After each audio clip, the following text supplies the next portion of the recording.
Сәлеметсіздер ме? Қайырлы күн. Менің есімім Асима. Менің каналыма қош келдіңіздер. Пайдалы ақпараттарды бірінші болып білгіңіз келсе, каналыма лайк басып тіркелуді ұмытпаңыздар. Мен бүгін сіздерге күнделікті пайдаланып жүрген пияздың пайдасы мен зияны туралы айтатын боламын. Барлық адамдар дұрыс тамақтануға тырысады. Сондықтан біздің мәзірімізде әртүрлі жемістер мен көкөністер кездеседі. Бірақ бұл өнімдер пайдалы ғана емес, зиян да әкелуі мүмкін. Пияздың пайдасы. Пияз шырыны бұл тұмаудан қорғайтын табиғи антибиотик.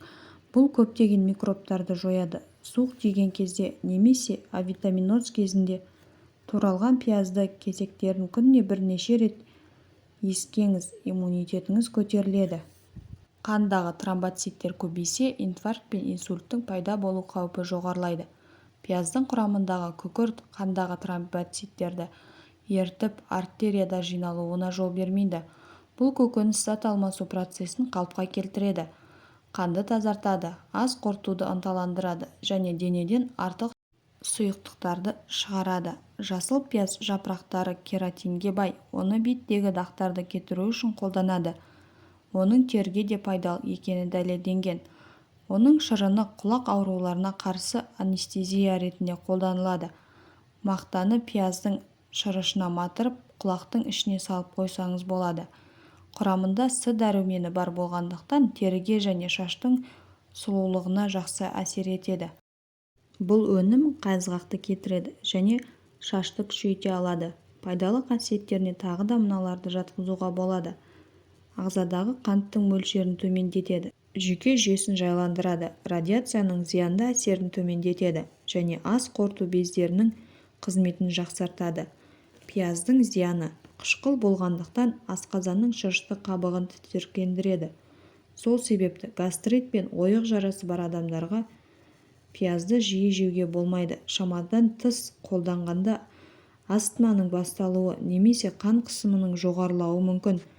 Өт, бауыр және бүйрек аурулары кезінде аз мөлшерде пайдалану керек. Пияздың түрлері де, пайдалы қасиеттері де көп. Пияз талшықтарының құрамында органикалық қышқылдар суық тиюден қорғайды.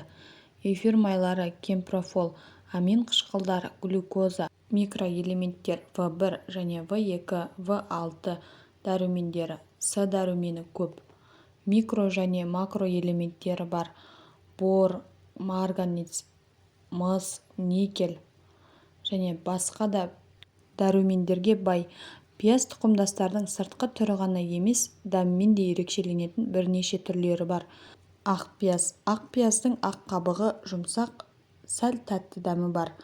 Қызыл пияз. Хош иістендіргіш және қарапайым пияз сияқты емес, өткір иіс.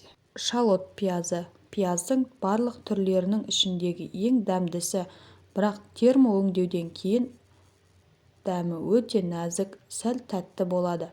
Порей пиязының өзгелерден айырмашылығы жоқ.